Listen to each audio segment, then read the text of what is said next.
வாழக்கூடிய ஆஸ்ட்ரோ பக்தி டாக்ஸ் நேயர்கள் அனைவருக்கும் உங்கள் தாம்பரம் ஸ்ரீ வாராகி ஈசனேசன் சுவாமியுடைய நல்லாசிகள், வாழ்த்துக்கள். ஜெய் வாராகி, ஜெய் வாராகி.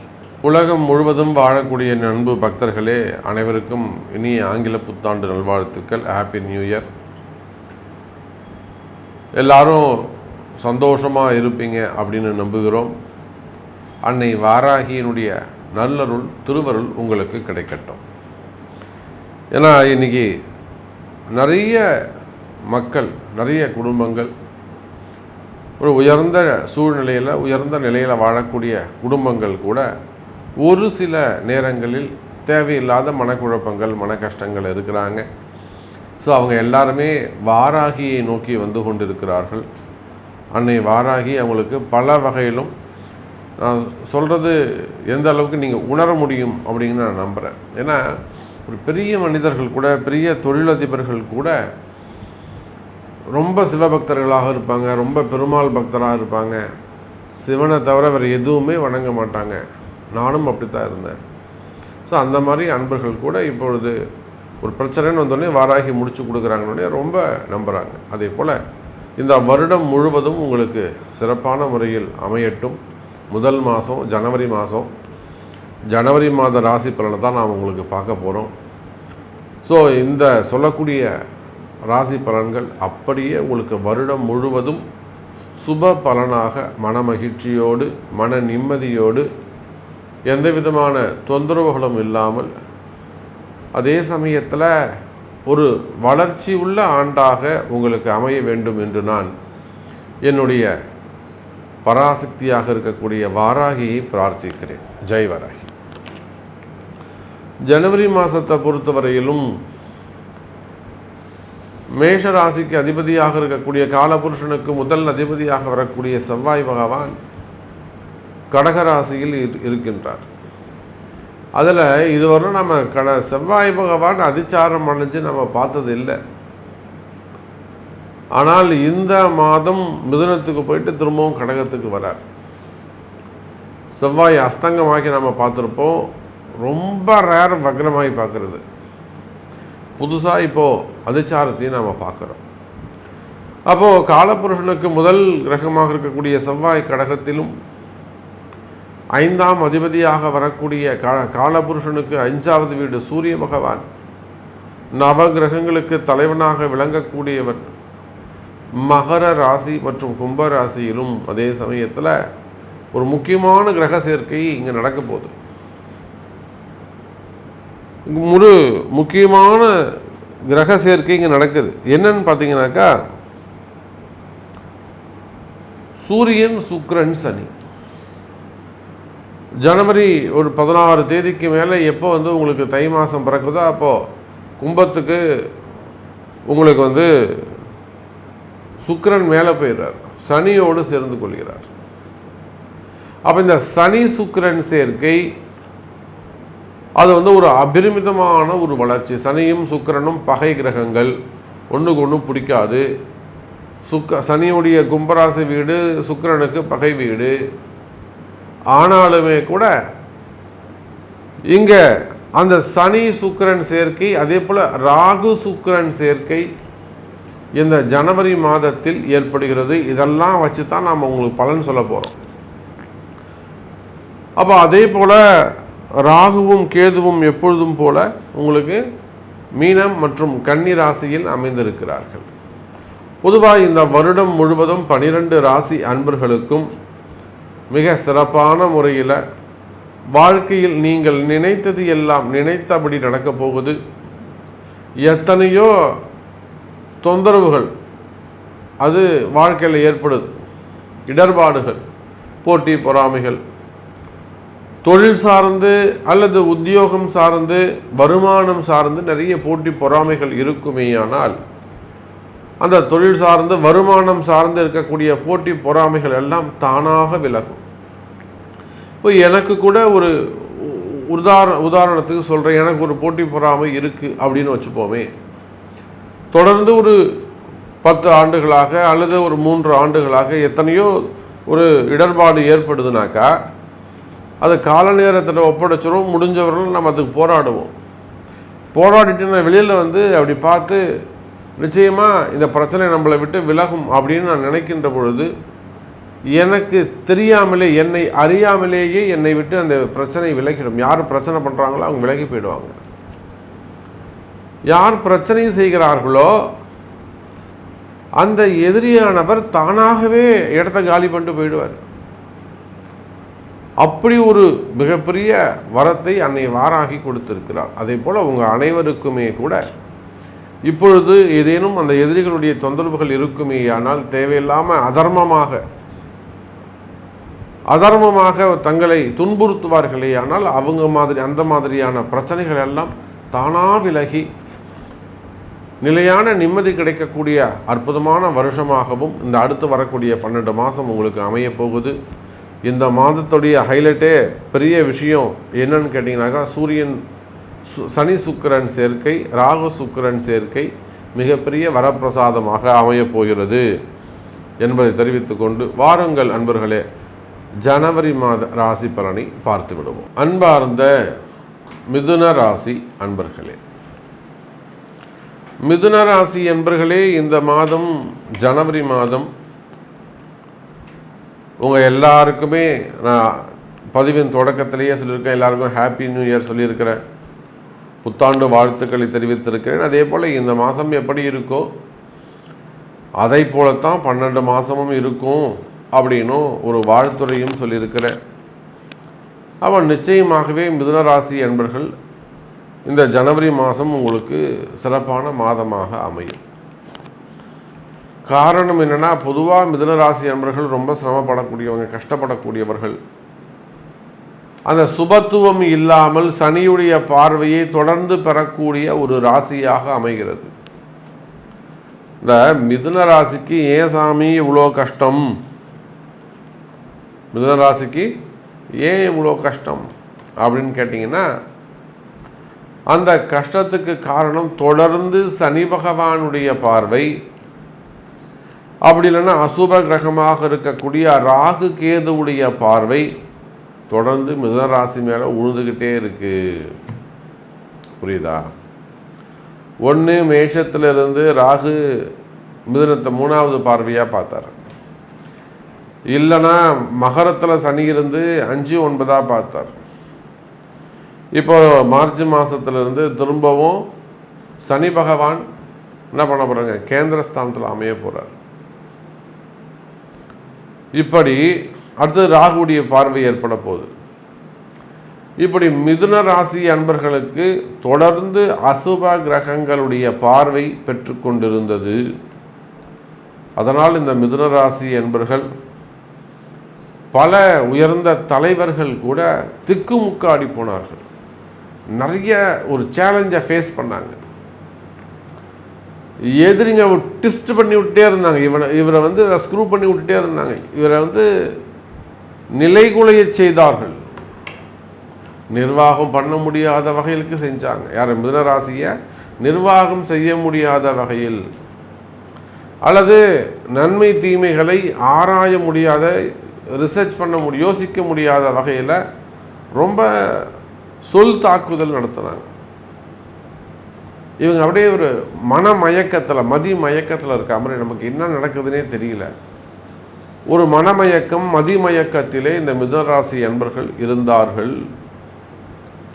அப்போ இந்த மாதிரியான அந்த மதிமயக்கம், மனமயக்கம், கடினமான சூழ்நிலை, ஒரு பேச்சுக்கு நம்ம எதிர்த்து பேச முடியாமல் இருக்கிறது, அல்லது ஆளுமை மிக்கவர்கள், அதிகாரத்தில் இருக்கக்கூடியவர்கள் வேணும்னே உங்களை ஏதேனும் செய்வார்களேயானால், தொந்தரவு செய்வார்களேயானால் அவங்களை எல்லாருமே கூட நீங்கள் ஓட விடுறது,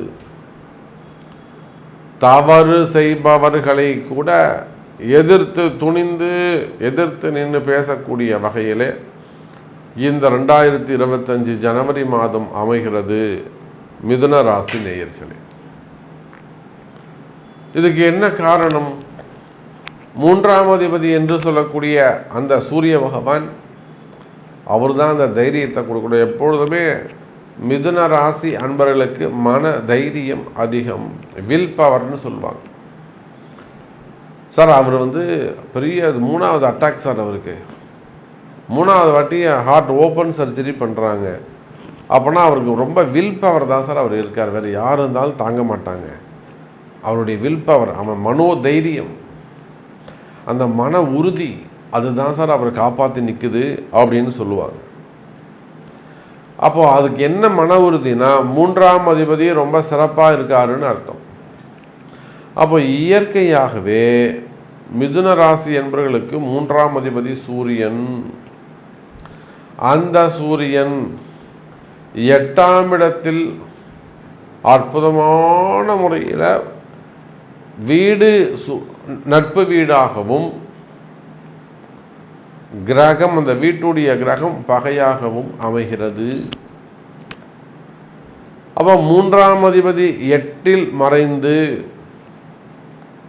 வீடு கொடுத்த சனி பகவான் 2ஆம் இடத்திலும், அதே சமயத்தில் 6, 12 கூடிய சுக்கிரனோடு இணைகிறார்.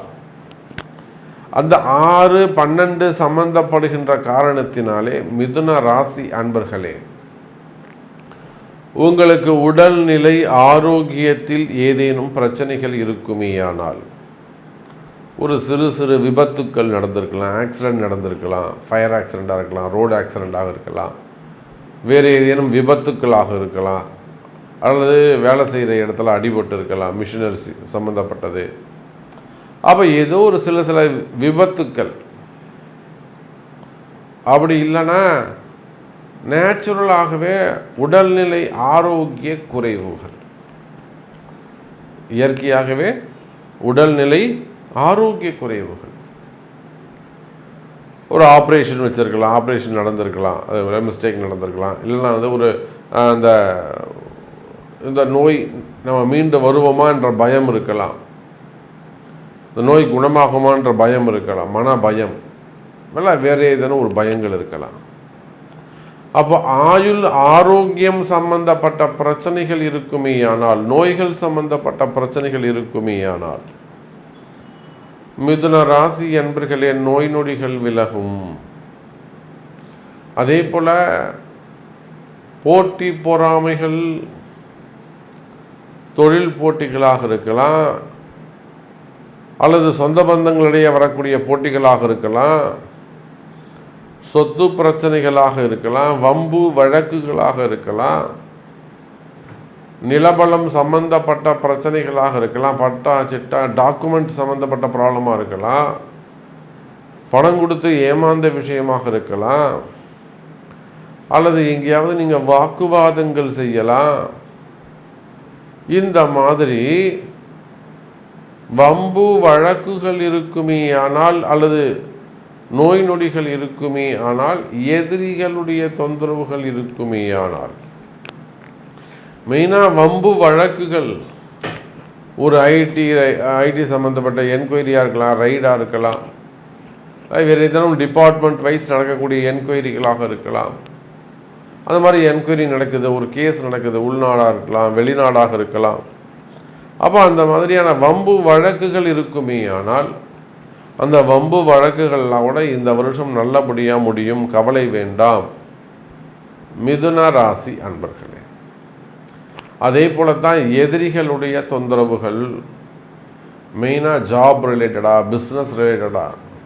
பிஸ்னஸ் ரிலேட்டடாக கம்பல்சரியாக சார் நிறைய பிஸ்னஸ்க்கு வந்து மறைமுகமாக பண்ணி வச்சுட்டாங்க. உங்கள் கம்பெனிலே கூட அவங்க வந்து வேலை செய்யக்கூடியவங்களாக இருக்கலாம், கூட இருக்கக்கூடியவங்களாக இருக்கலாம், க்ளோஸ் ரிலேஷன்ஸாக இருக்கலாம், அல்லது உங்களுடைய பில்டிங்லேயே கூட ஏதேனும் ஒரு சில விஷயங்கள், அந்த பூமியில் கூட ஒரு தோஷத்தை ஏற்படுத்தியிருக்கலாம். சார் நீங்கள் இவ்வளோ சொல்கிறீங்க, ஒரு ஃபேமஸான டெம்பிள், ஒரு கோவில், அந்த கோவில் வந்து ஒரு 2 குரூப்பாக பிரிஞ்சுட்டாங்க. 2மே அதே ஊருக்காரங்க தான். அந்த அகெயின்ஸ்டாக இருக்கக்கூடிய, வெளியில் இருக்கக்கூடிய அந்த குரூப் என்ன பண்ணுறாங்கன்னா, அந்த கோவிலுடைய ஸ்தல விருட்சம்னு சொல்லக்கூடிய மரத்தை, அந்த மண்ணுக்கு ஒரு விஷம் போன்ற, ஒரு யூரியா போன்ற ஒரு மருந்தை போட்டாங்க. உடனடியாக அந்த ஸ்தல விருட்சம் பட்டு போச்சு. யாராவது இந்த வேலையை செய்வாங்களா? அதுக்கப்புறம் அந்த இடத்துல 4 வாட்டி மரம் வைக்கிறாங்க, 4 வாட்டியும் மரம் வளரவே இல்லை. அதுக்கப்புறம் கிட்டத்தட்ட ஒரு 10 அடிக்கு 10 அடி நோண்டி அந்த 10 அடிக்கு மேலே ஒரு புது மண்ணை கொட்டி அதை சாணிலாம் போட்டு எருகு போட்டு அதன் பிறகு அங்கே ஸ்தல விருட்சம் வச்சாங்க. போய் நம்ம இதை பிரசன்னம் பார்த்து சொன்னோம். மொத்த மண்ணையும் எடுத்து வெளியில் போட்டு புது மண்ணை போட்டு நல்லா கூறாடிட்டு அதுக்கப்புறம் அதில் சாணி போட்டு எருவை உருவாக்கி பூச்சிகளை புழு வர வச்சு அதுக்கப்புறம் மரம் நட்டு இப்போ ஸ்தல விருட்சம் அங்கே இருக்குது. அப்போ அதை போல் மிதுன ராசி அன்பர்களே கோவில்களுக்கு கூட இப்படி செய்கிறாங்க. நான் போய் எங்கள் பிரசன்னம் பார்த்து கொடுத்து பரிகாரம் செஞ்சுட்டு வந்தேன். கிட்டத்தட்ட ஒரு 11 நாட்கள் அங்கே தங்கியிருந்து பூஜை பண்ணோம். பார்த்துக்கோங்க. அப்புறம்தான் அந்த கோவிலுக்கே ஒரு விமோச்சனம் கிடைச்சது. அதுபோல் நீங்கள் தொழில் செய்யக்கூடிய இடமாக இருக்கலாம், கடைகளாக இருக்கலாம், அல்லது குடியிருக்கக்கூடிய வீடாக இருக்கலாம், அல்லது பூர்வீக சொத்தாக இருக்கலாம். இப்படி எங்கே இருந்தாலும் உங்களுக்கு எதிரிகளுடைய தொந்தரவுகள் இருக்குமேயானால், செய்வினை போன்ற மறைமுகமான பிரச்சனைகள் இருக்குமேயானால் அந்த மறைமுகமான பிரச்சனைகளும் விலகும். கவலை வேண்டாம் மிதுன ராசி அன்பர்களே. அப்போ மிதுன ராசிக்கு இந்த மாதம் ஜனவரி மாதம் மிக சிறப்பான மாதமாக அமைகிறது. கவலை வேண்டாம் என்பதை சொல்லிக்கொண்டு மீண்டும் வேறொரு அற்புதமான பதிவில் உங்களை சந்திக்கிறேன். நன்றி. நமச்சிவாயம். ஜெய் வராகி. ஜெய் ஜெய் வராகி. அன்பார்ந்த கடகராசி நேயர்களே, கடகராசி நேயர்களே, அற்புதமான மாதம். வருடம் பிறந்து முதல் மாதம் ஜனவரி மாதம். தை பிறந்தா வழி பிறக்கும்னு சொல்லுவாங்க. ஒரு புத்தாண்டு வந்ததுன்னா புதிய வாழ்க்கை ஆரம்பம்னு சொல்லுவாங்க. இப்படி பல மங்கள சொற்கள், மங்கள வார்த்தைகள். ஏன்னா எப்படியாவது கஷ்டத்தில் இருக்கக்கூடிய கடகராசி அன்பர்கள் வாழ்க்கையில் நல்லபடியாக முன்னுக்கு வரணும். அவ்வளோதான் விஷயம். இன்றைக்கெல்லாம் உழைக்கிறது பிரச்சனை இல்லைங்க. எல்லாரும் உழைக்க தயாராக இருக்காங்க. உண்மை அதுதான். ஏதோ ஒரு 10% மக்கள் அல்லது மாணவ செல்வங்கள் பிள்ளைங்க சோம்பேறித்தனமாக இருக்கலாம், உழைக்காமல் ஒரு அலட்சியமாக இருக்கலாம். ஆனால் 90% மக்கள் இன்றைக்கி உழைக்க தயார். குடும்பம் முக்கியம், பொறுப்பு முக்கியம், உழைக்க தயாராக இருக்கிறார்கள். ஆனால் அந்த உழைப்புக்கு அவங்களுக்கு ஒரு முன்னேற்றம் இருக்கா? அந்த உழைப்புக்கு அவங்களுக்கு ஒரு உயர்வு இருக்கா? அவங்களுக்கு சரியான ஊதியம் கிடைக்குதா? அல்லது அவங்க கஷ்டப்படுற அளவுக்கு அவங்களுக்கு ஒரு ரெகக்னைஸ் இருக்கா? ஜாபில் ரொம்ப கஷ்டப்பட்டு அந்த ப்ராஜெக்டை முடிப்பாங்க. ராத்திரி பகலாக ஒரு மாதத்தில் முடிக்க வேண்டிய ப்ராஜெக்டாக ஒரு 10 நாளில் முடித்து கொடுப்பாங்க. ஆனால் இவன் பேரே வெளியில் வராது. கூட இருந்தவங்களுக்கெல்லாம் அவார்டு ரிவார்டுன்னு எல்லாம் கொடுப்பாங்க. இவனை தூக்கி குப்பையில் போட்டுருவாங்க. அப்போ அந்த கடகராசி அன்பர்களுடைய மனநிலை எப்படி இருக்கும் யோசிச்சு பாருங்கள். இது போல் உங்களை நீங்கள் மேட்ச் பண்ணிக்கோங்க. நல்லா படிக்கிற பசங்களாக இருக்கலாம், அல்லது ஆஃபீஸில் நல்லா வேலை செய்யக்கூடியவங்களாக இருக்கலாம், கம்பெனியில் நல்லா ஒர்க் பண்ணக்கூடியவங்களாக இருக்கலாம், அல்லது அரசியலில் ரொம்ப கிரவுண்ட் ஒர்க் பண்ணக்கூடியவங்களாக இருக்கலாம். அப்போ இதெல்லாம் ரெகக்னைஸ் கிடைக்கல, ஒரு ஆத்தரைசேஷன் கிடைக்கல அப்படின்னா அவர் மிகப்பெரிய மன வலியை ஏற்படுத்தும். ஒன்றுமே செய்யாதவன் ரொம்ப அதிகாரமாக திமிராக பேசுவான். காத்திருங்கள் கடகராசி நேயர்களே, அவன் தானாக விலகி விடுவான். நீங்கள் அவனை ஒன்றுமே பண்ண வேணாம், அவனை நீங்கள் எந்த தொந்தரவும் செய்ய வேணாம், அவன் தானாக விலகி விடுவான் என்பதை இந்த ஜனவரி மாதம் உங்களுக்கு எடுத்துரைக்கும். கடகராசியை பொறுத்தவரையில் 2ஆம் அதிபதி சூரியன் 7இல் அமைந்து ராசியை பார்க்கிறார். 2ஆம் அதிபதி 7 அமைவது ஒரு சிறப்பு. யாருக்கெல்லாம் இந்த மாமனார் வீடு மாமியார் வீடு சரியில்லாமல் இருக்கோ அவங்கெல்லாம் உறவு முறை சிறப்பானதாக இருக்கும். புரியுதுங்களா? எங்கள் வீட்டுக்கார் மாமனார் எங்கள் வீட்டுக்கே வரமாட்டார், எங்கள் அனுப்பவே மாட்டேங்கிறாரு. அது மாதிரிலாம் ஒரு குடும்ப கஷ்டம் சொல்லுவாங்க. சில இடத்துல ஆண்கள் ரொம்ப ஸ்ட்ரிக்டாக இருப்பாங்க. சில இடங்களில் பெண்கள் ரொம்ப ஸ்ட்ரிக்டாக இருப்பாங்க. நான் உங்கள் வீடு வரமாட்டேன், நாங்கள் உங்கள் அக்காட்ட பேச மாட்டேன், நீயும் போவாத அப்படின்னும். அதுபோல் பிறந்த வீடு, புகுந்த வீடு, மாமனார் மாமியார் வீடு அல்லது திருமணம் செய்து கொண்ட இடத்திலே ஏதேனும் பிரச்சனைகள் இருக்குமே ஆனால், அந்த உறவு முறைகளில் ஏதேனும் ப்ராப்ளம் இருக்குமே ஆனால், சந்திக்காத உறவுகள் கூட புதிய சந்திப்புகள், புதிய உறவுகள் மேம்படும். கடகராசி நேயர்களே, அதே போலத்தான் பிரிந்த உறவுகள் காதல் திருமணமாக இருக்கலாம் அல்லது காதலர்களாக இருக்கலாம், குறிப்பாக கணவன் மனைவியாக இருக்கலாம். கல்யாணம் ஆகி 1 வருஷம் அது 2 வருஷமாகுது, 6 மாதமாகுது, முதல் நாளே சண்டை போடுறவங்களாம் இருக்காங்க. பிளான் பண்ணி சண்டை போடணுன்னு பிளான் பண்ணி கல்யாணம் பண்ணுறவங்களாம் இருக்காங்க. இந்த வாரம் எனக்கு பிடிக்கல, எங்கள் அப்பா அம்மா சொல்கிறாங்க, நான் கல்யாணம் பண்ணிக்கிறேன், அவங்க ஒன்றா நான் இருக்க மாட்டேன், இப்படி கண்டிஷன் மட்டும் கல்யாணம் பண்ணிக்க சில பசங்க. அப்புறம் 1 மாதத்துலேயே வெளியில் வந்துடுது, நீ சொன்னால் கல்யாணம் பண்ணிக்கிட்டேன், இந்த வெளியே வந்துட்டேன், எனக்கு பிடிக்கல. அப்போ அந்த பையனுடைய வாழ்க்கை என்னவாகும்? இதை போல் கணவன் மனைவி பிரிந்த உறவுகள், அதுதான் சொன்ன, கணவன் மனைவியாக இருக்கலாம், பெற்றோர்களாக இருக்கலாம், பிள்ளைகளாக இருக்கலாம், பசங்க சொல்கிற பேச்சு கேட்காம இருக்கலாம், பசங்க வீட்டை விட்டு வெளியில் போய் இருக்கலாம், மதிப்பு இல்லாமல் இருக்கலாம், காதலர்களாக இருக்கலாம்.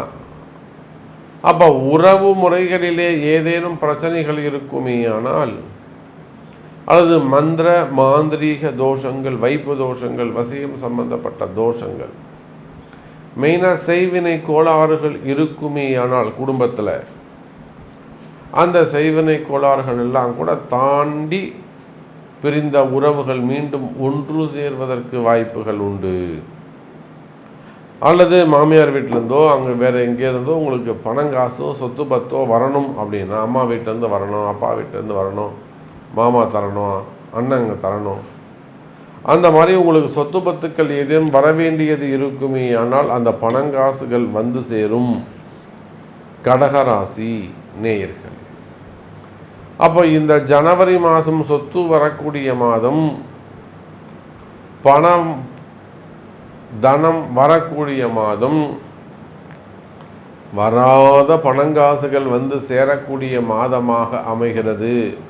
கடகராசி நேயர்களே, நீங்கள் எப்போவோ எங்கவோ பணங்காசு கொடுத்து வச்சுருப்பீங்க, சம்மந்தமே இருக்காது, கேட்டு கேட்டு பார்த்தா அவனை விட்டுட்ருப்பீங்க. அந்த மாதிரியான பணங்காசுகள் கூட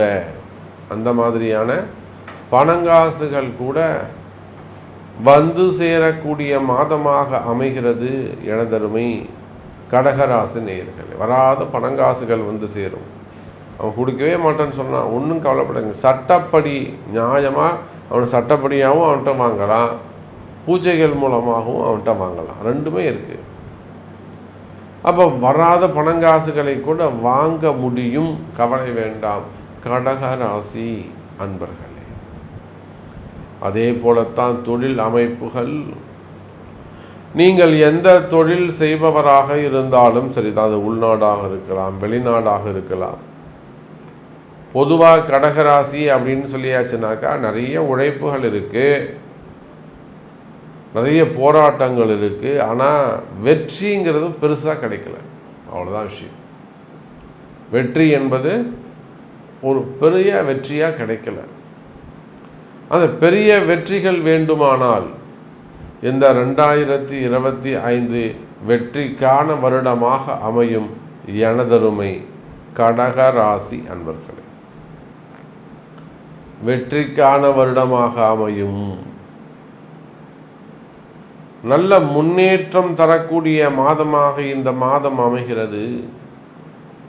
கடகராசியை பொறுத்தவரையிலே பணவரவு தனவரவு அதிகமானதாக இருக்கும். நீங்கள் ஒரு சினிமா நடிகராக இருக்கலாம், ஒரு டைரக்டராக இருக்கலாம். எத்தனையோ டைரக்டர்ஸ் நம்ம பார்க்குறோம் கடகராசியில், நடிகர்களை பார்க்கிறோம். வீடு தேடி வந்து அட்வான்ஸ் கொடுத்துட்டு போவாங்க, இந்தாங்க வச்சுக்கோங்க, ஒரு படம் பண்ணி கொடுங்க, கால் ஷீட் கொடுங்க, ஒரு கதை சொல்லுங்கள். இல்லைனா நீங்கள் ஒரு ப்ரொடியூசராக இருந்தீங்கன்னா உங்கள்கிட்ட வந்து கேட்டு போவாங்க, சார் ஒரு கதை இருக்குது சார் பண்ணலாமா. அப்போது சினிமா துறையாக இருந்தாலும் அல்லது வேறு எந்த தொழில் நீங்கள் செய்பவராக இருந்தாலும் தொழில் அமைப்புகளை பொறுத்தவரையிலே தொழில் அமைப்புகள் சிறப்பானதாக இருக்கும். பொதுவாக இந்த மாதம் கடகராசிக்கு வருமானங்கள் அதிகமானதாக இருக்கும். வருமானம் சிறப்பானதாக இருக்கும். டிரான்சாக்ஷன்ஸ் நல்ல முறையில் இருக்கும். கொடுக்கல் வாங்கல் சிறப்பான முறையில் இருக்கும். கொடுக்க வேண்டிய கடன் சுமைகளை முறையாக கொடுத்து முடிப்பீர்கள். கவலை வேண்டாம் கடகராசி அன்பர்களே. அதே போலத்தான் கடகராசி அன்பர்களே, வேலை உத்தியோகத்தை பொறுத்தவரையில் கடகராசி அன்பர்களே புதிய வேலை வாய்ப்புகள் உருவாகும். அது உள்நாடாக இருந்தாலும் வெளிநாடாக இருந்தாலும் வேலை வாய்ப்புகளுக்காக காத்திருக்கக்கூடிய, எனக்கு வேலை கிடைக்குமா சாமி, நான் தொடர்ந்து வேலைக்காக ட்ரை பண்ணிக்கிட்டு இருக்கேன், எனக்கு வேலை கிடைக்குமா அப்படின்னு கேட்பீர்களேயானால் வேலை கிடைக்கக்கூடிய மாதமாக இந்த மாதம் அமைகிறது கடகராசி நேயர்களே. புதிய வேலை வாய்ப்புகள் உருவாகும். நிறைய கடகராசி அன்பர்கள் வெளிநாடு செல்லக்கூடிய யோகம் உருவாகிறது. நான் வாழ்க்கையில் கஷ்டப்பட்டுக்கிட்டே இருக்க சாமி, என் வாழ்க்கையில் முன்னேற்றம் என்பதே இல்லை, அந்த மாதிரி எல்லாம் சொல்லக்கூடிய கடகராசி அன்பர்களுக்கு கூட நல்ல பரிகாரங்கள் கிடைக்கும். எந்த மாதிரியான பரிகாரங்கள் செஞ்சால் நீங்கள் ஜெயிக்க முடியுமோ அந்த ரகசியம் உங்களுக்கு தெரிய ஆரம்பிக்கும். இன்னும் கூட சொல்லப்போனால் நல்ல குருமார்கள் உங்களுக்கு கிடைப்பாங்க. அவங்க மூலியமாக உங்களுக்கு ஒரு நல்ல வாழ்க்கை ஆரம்பிக்கும் என்பதை சொல்லிக்கொண்டு இந்த ஜனவரி மாதம் சிறப்பான மாதமாக அமைகிறது என்பதையும் சொல்லிக்கொண்டு மீண்டும் வேறொரு அற்புதமான பதிவில் உங்களை சந்திக்கிறேன். நன்றி, நமச்சிவாயம். ஜெய் வராகி, ஜெய் ஜெய் வராகி.